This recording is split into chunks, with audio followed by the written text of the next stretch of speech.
श्री राम दरबार में हनुमान जी श्री राम की सेवा में इतने मग्न हो गए कि गुरु वशिष्ठ के आने का उन्हें ध्यान ही नहीं रहा। सभी ने उठकर उनका अभिवादन किया, पर हनुमान जी नहीं कर पाए। वशिष्ठ जी ने श्री राम से कहा, राम, गुरु का भरे दरबार में अभिवादन न करना अपराध है, इसकी क्या सजा होनी चाहिए? श्री राम जी ने कहा, गुरुवर आप ही बताइए। वशिष्ठ जी ने कहा, मृत्यु दंड। श्री राम ने कहा, स्वीकार है। श्री राम जी ने पूछा, गुरुदेव आप बताइए यह अपराध किया किसने है? वशिष्ठ जी ने कहा, मैं बता तो दूंगा राम, लेकिन वह तुम्हारा बहुत प्रिय है, तुम उसे सजा नहीं दे पाओगे। श्री राम जी ने कहा, गुरुदेव राम के लिए सब समान हैं, आप बताइए तो सही। वशिष्ठ जी बोले, नहीं राम, मुझे तुम पर संशय नहीं है, पर मुझे संशय है कि दंड पूरी तरह पूरा हो पाएगा या नहीं। यदि तुम मुझे विश्वास दिलाते हो कि तुम उसे अपने अमोघ बाण से मृत्यु दंड दोगे, तो मैं अपराधी का नाम और अपराध बताऊंगा। राम जी ने पुनः वादा किया। तब वशिष्ठ जी ने कहा, यह अपराध हनुमान ने किया है, और हनुमान जी ने अपना अपराध स्वीकार कर लिया।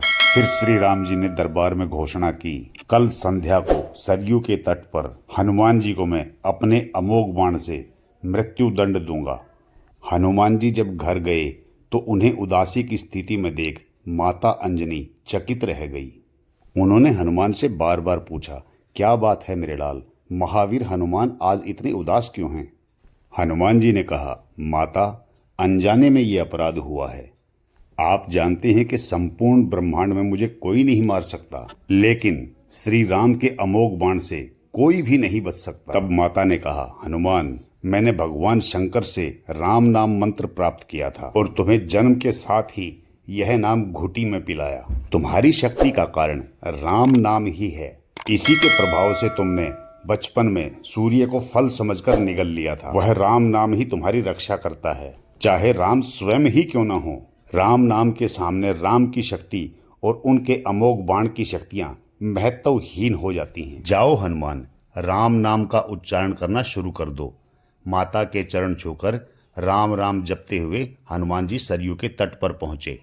संध्या काल के वक्त अपने संपूर्ण दरबार के साथ श्री राम सरयू तट पर आए। सभी को ये कौतूहल था, क्या श्री राम हनुमान जी को सजा देंगे? लेकिन जब श्री राम ने अपने अमोघ बाण बार बार चलाए तो हनुमान जी पर उनका कोई असर नहीं हुआ। तब गुरु वशिष्ठ जी ने शंका जताई, राम, क्या तुम पूरी निष्ठा से बाण चला रहे हो?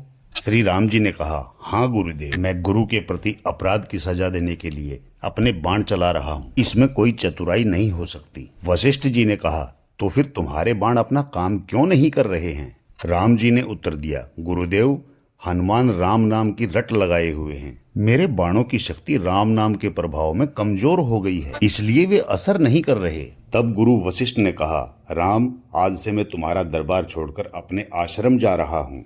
वहां जाकर राम नाम का निरंतर जप करूंगा।